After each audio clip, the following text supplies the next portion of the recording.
What is going on, everybody, and welcome to another generative Python transformers video. In this video, what we're going to be doing is building our data set. Now, with all machine learning, when you're building a data set to train a model, you have to be thinking, okay, what is my input? What is my output?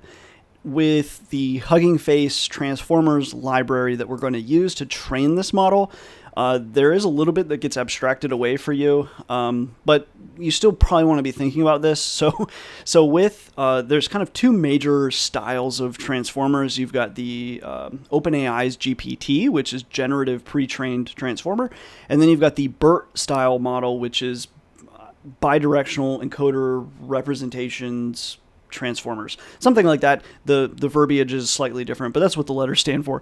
The big difference here is the BERT model is bidirectional, and the OpenAI GPT model, I think the right word for this is like autoregressive, but essentially it goes linearly. So in order to come up with, some token, the GPT model only looks at tokens previous to it. So tokens are just like numerical representations of words or subwords or even individual characters. In our case, we're going to have it be a subword kind of byte pair encoding model. But anyway, it's only going to be looking at the history of, let's say, if we're thinking about it in human terms, it's only if, to come up with the next token, it's only going to look at the previous words that led up to that point. Whereas the BERT model, it's looking at previous words, it's looking at future words. So the BERT model kind of fills in the gaps, so to speak. The GPT model kind of generates new stuff. Now, you could use the BERT model for generation, and it can do that. So like the BERT model, for example, could take an article of text and then make and generate a summary. The GPT model could do the same thing. The BERT model can read a bunch of text and then do question and answer, and the GPT model can sort of do the same thing.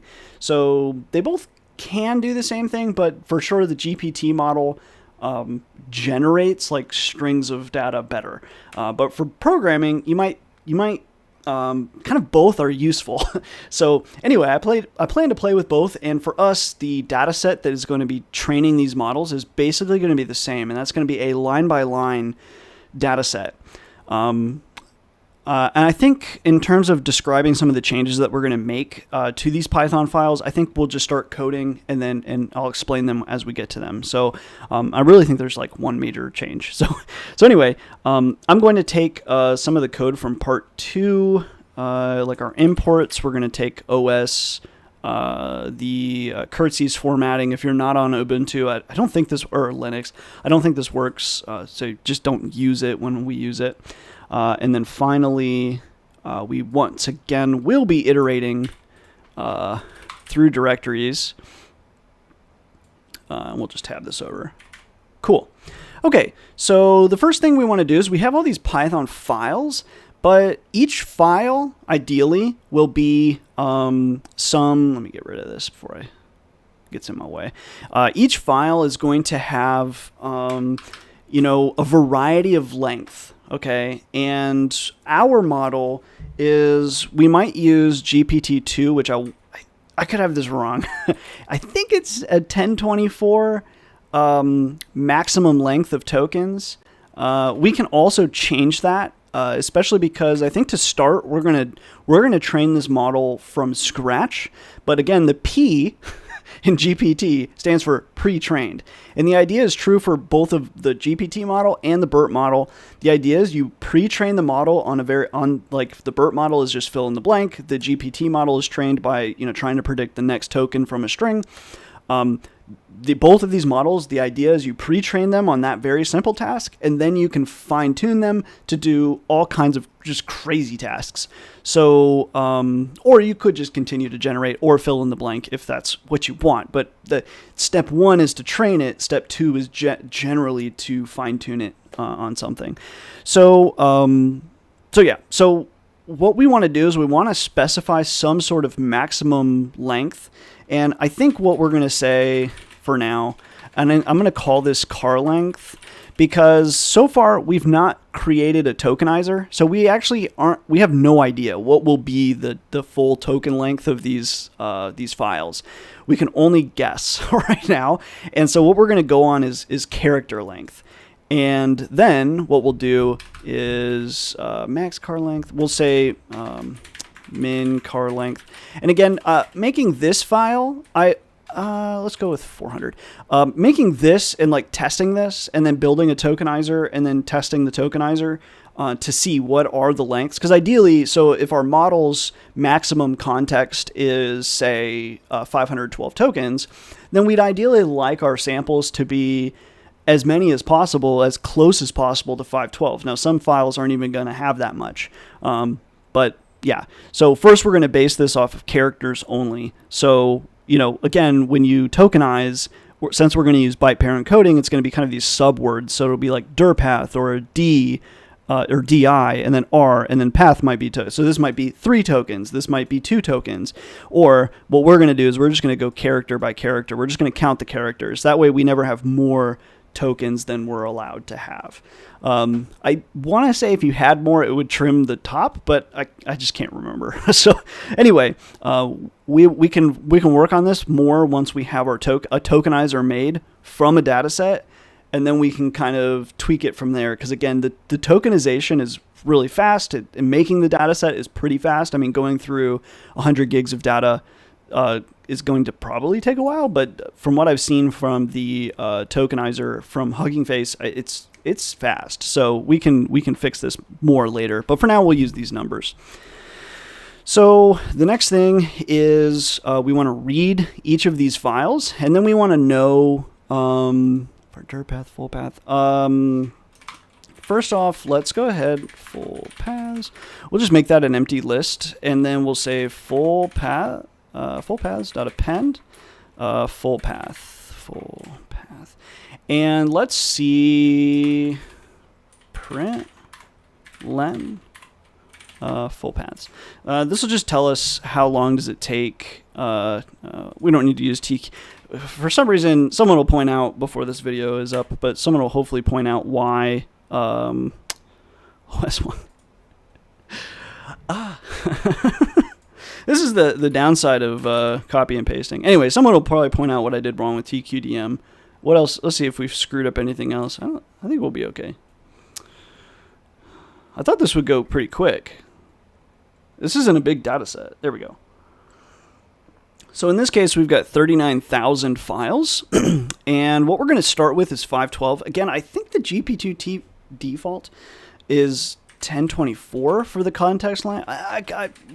Again, it's kind of irrelevant at this stage, especially because the first thing I'm going to do is train it from scratch. I have tinkered with some of the baseline models, and they're good, but they're not like, I don't know. Even like GP2 is pretty good, and I know it's been trained for longer than I'll even be able to train it on like something like that crazy station there. But I think training it from scratch will yield just as good, if not better, results. Anyway, so now that we have our full paths, part of me wants to like pickle the full paths, so I don't have to go through this over and over. But we'll see what we can do and not pickle them. So the next thing is we want to open each of these files. So for file fpath in full paths. What do we want to do? So first off, we want to read in this data. So we're going to say data equals open full path, and we want to read. Cool. Let's go ahead and print, and we'll break. And then the other thing I want to do is open this. We'll come over here. Python 3 mock data. Okay, so we'll let that run. So what do we want to do? So the first thing we want to do is we want to get the length of this data and see, is it of a decent, is it within our constraints at the moment? Okay, so this is the entire file apparently. So it is indeed Python code. what is this? Anyway, okay, continuing on. So the first question will be, let's see. So if len, can't use my arrow keys correct today, apparently. If len d is greater than, so if it's the full file, we're not going to require it to be 400, but we want it to be more than, like some files will be like for example, you have a lot of empty init files, right? Like dunder inits.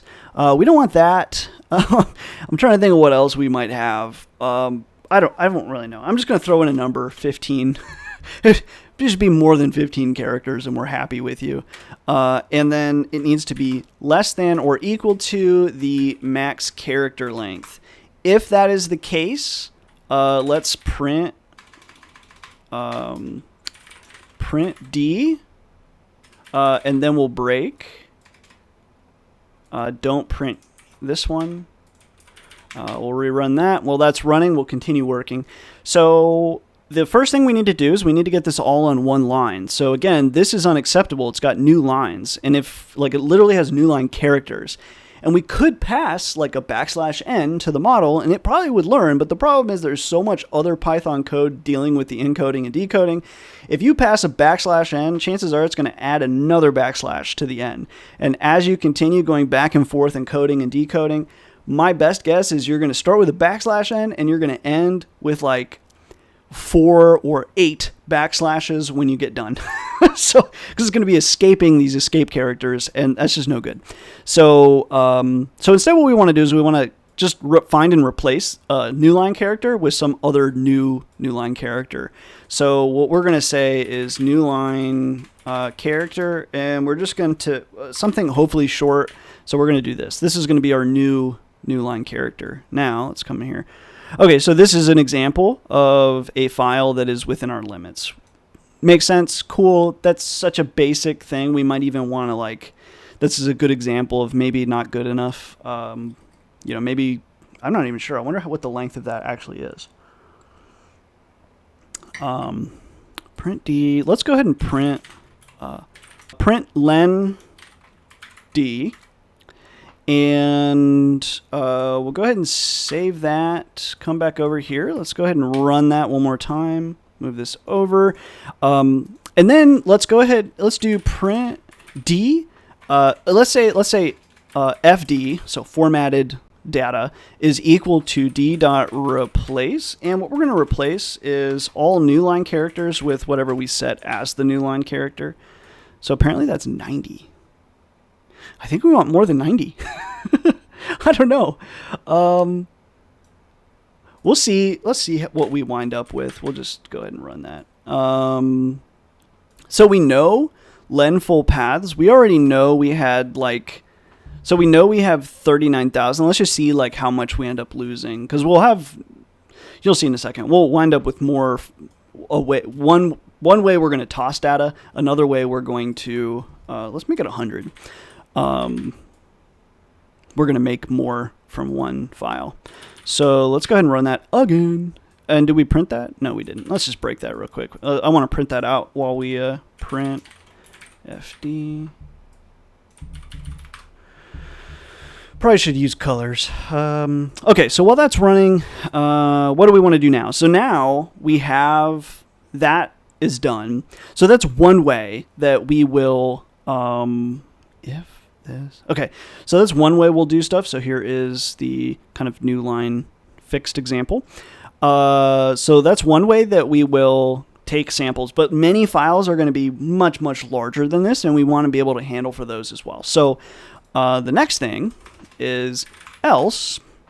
So if it is not within these bounds, then what we're going to try to do is do some separations to attempt to make it within those bounds. So let's see, we've got D. So let's do, trying to think of how I want to do this.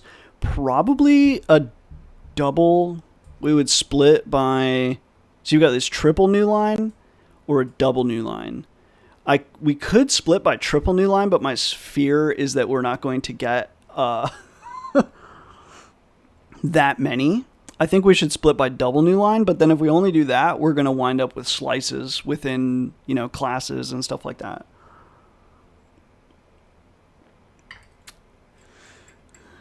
Like a really good split would be like by double new line and some sort of white space de-indentation.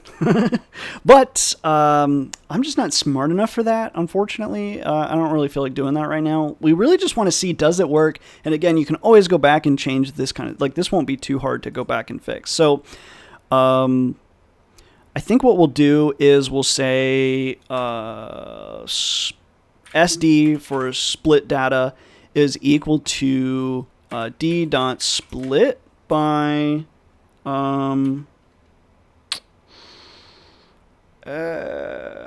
let's see. So we haven't replaced anything yet.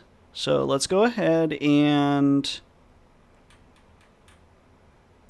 I can't decide if I really actually want to like switch this, put this up here, because we're going to do that every single time. Like we're going to do this replace operation. Oh, deal with that later. Okay, split by double new line, I think. And then what we want to do is probably we'll substring equals empty. Whoops. And let us so no longer do I don't really want to do this part anymore. Else if let's just pass for now. Let's not forget to do that though. And we'll do this. We don't want to break anymore. And in fact, probably what we'll do, maybe we won't pass here. And instead what we'll do is we'll actually just start building the data set. So with open and what should we call this? With open, we'll append as F. I'm not sure what I want to call this file. I don't know. Python code text data.text. That'll do for now. Okay, so with open that, we're going to iterate, and if this was the case, we replaced by new line character, and we'll just write that to the file. So f.write fd plus, and in this case, we do want a new line. Why can't I get away with that? Okay. Take that. FD plus, oh, we have to do like literally a string, dummy. Oh my gosh. Okay, let's redo this. Dude. Oh, okay.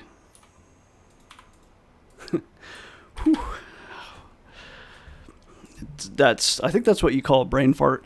Anyway, okay, so plus new line, right? Okay, so that should produce our file for us, and I kind of want to check it. Once we hit that, let's go ahead and break. Let me just rerun that, and while that's running, we'll continue working over here. So we're going to say substring is nothing. Now for split in SD,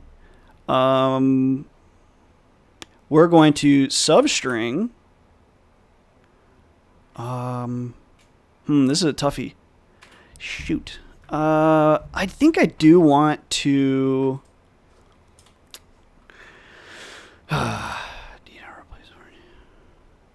Data FD. So we're going to do this. We're going to say FD up here.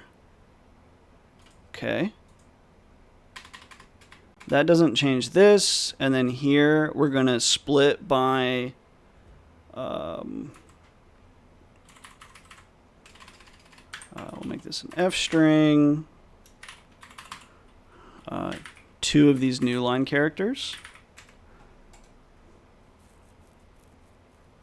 Let's check our file now. Okay, so that looks good.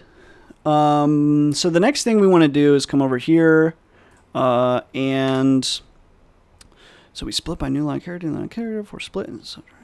what we want to check now is we kind of want to like substring. Let's print the substring and then break.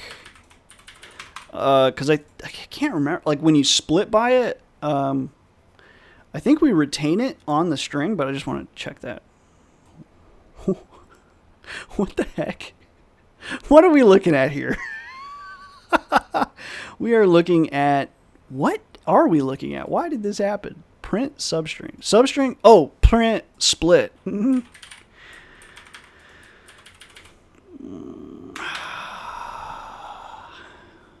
Dude, I don't. My brain is just like apparently not working again. I think I gotta stop like recording kind of in the mornings. So we do have. This would be a new line, new line, new line. Why are we looking at the FD? Ah, I knew. FD. I think also it's just the live coding. Like this is pretty accurate, I think. to realistic coding for me anyway. There we go. Okay, one thing we definitely should have done is some new lines. So let's go print, and then this should be the break. We want to see each of the splits. What I'm hoping to see is double new line at the end or beginning, I guess. Come no.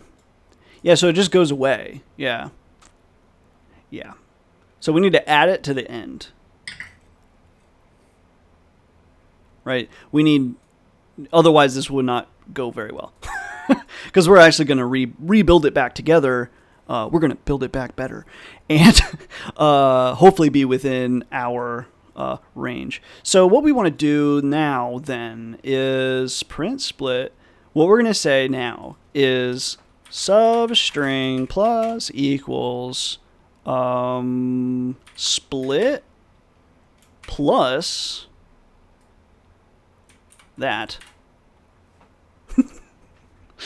And then what we want to ask is if we'll take this, might regret this, hope not. If len substring is greater than the minimum char length and actually we'll say greater than equal. This one we care less about, but whatever. Is greater than the min char length, but is less than or equal to the maximum character length. If that is the case, what we would like to do is we would like to go ahead and write it. So we will write, boom, and substring plus new line, and then substring equals empty. I think that's valid. I guess we could continue to break because we'll do this for one file. Let's save that. Let's come over here. Let's go ahead and run it. Make sure that works. And if that works, we'll do the full file. And we probably should have emptied this out. Though it looks like it worked. It does look like it worked. Yeah, so this was like a triple new line here. What is this code? What are we what is this? Someone comment below and tell me, what are we looking at here? What the heck? Anyway, yeah, it looks like it's working. I'm not sure I'm the biggest fan of like this obfuscated looking code. But it is what it is, I guess. So I think we're ready to actually build this file. So let's let it happen. So we started with that 39,000 files, and the hope is that hopefully we will wind up with more samples than that. So what I think I'm going to do, I think I'm going to clear out this file. And Python make mac.py. So let's see what we get. So hopefully we'll have a training data set. And hopefully it will learn this newline character. It should. I don't see any reason why it wouldn't. Are you really done? We still must have had a break somewhere. Yeah, we got. Well, first off, F, right? If for. Let's get rid of this break here. And then we probably at some point will hit a try and accept issue. That did not finish. Let's go ahead and just throw in a try and accept before we hit it. Try accept exception as E print string E. Otherwise, we don't care. So we go ahead and do that. Come over here, run that. So we're just going to rerun it. Hopefully it doesn't spit out again. That was kind of... it should have still continued, I would think. But I guess we broke the for loop there, so... okay.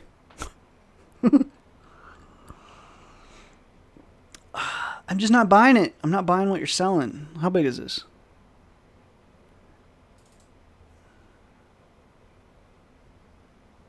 Is it really only 12 megabytes? Is that all you're going to give me? I mean, the samples look okay. The problem I'm having is that's just like way from... like literally everything is starting with imports, so it's making me... not everything, but almost every... imports or shebang or... I mean, here it didn't, at least. So this is at least... If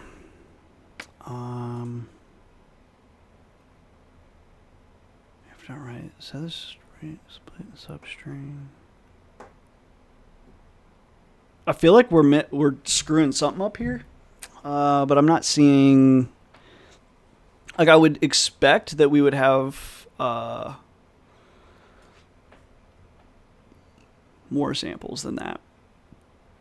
I mean, this is it's enough data to train with, but I feel like we should have more. Let me look this over and see if I catch it. But if I don't catch it, I'll probably just move on.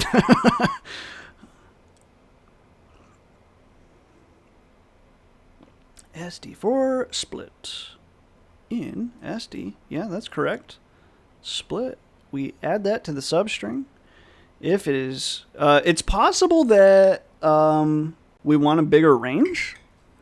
I mean it could be that we're just not getting it. 'Cause what did we split? I mean, we're only splitting by double new line, so I mean we should be able to do that successfully.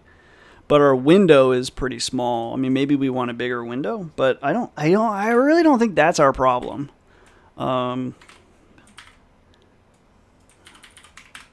Whoops, we don't want to do that. We want to clean that file first. Let's try that one more time. Okay, while that's going, let's just continue reading through here. Substring is empty. Blah, blah, blah. If the length of the substring, write it, clear it.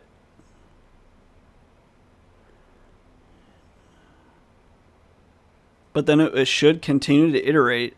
It says it's already done again. I'm just not sure that's like legit that it could do it that.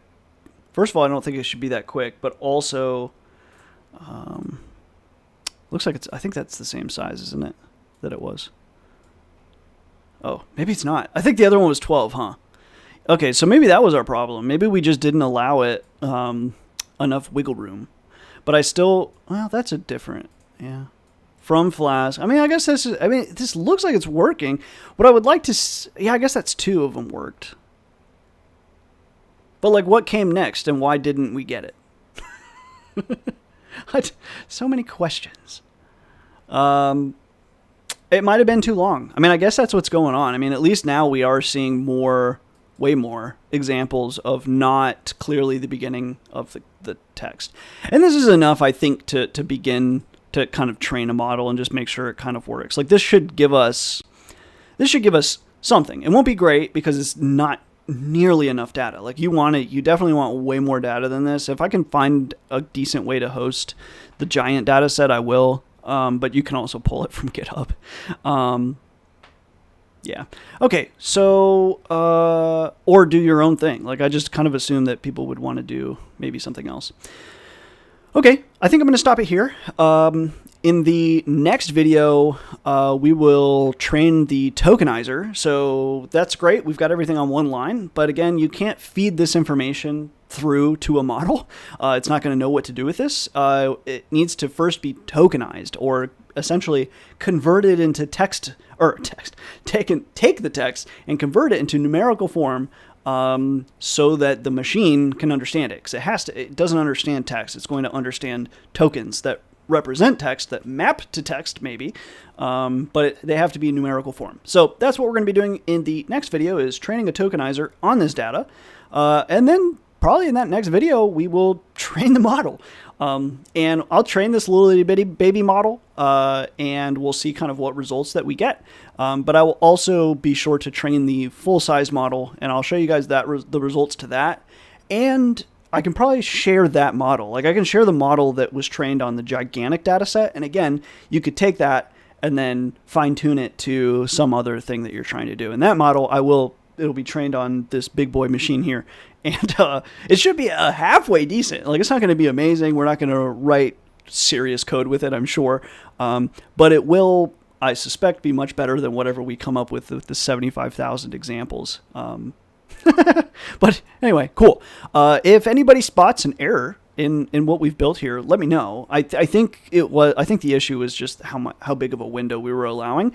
Also, again, I will just state again that probably the best course of action will be, because the tokenizer will make tokens that nothing will be, after it's been tokenized, nothing will be 512. So what we'd probably want to do is actually, after we tokenize them, we kind of see how big or how long are the things. Like what if they're only half as long? Well, we could double the length here.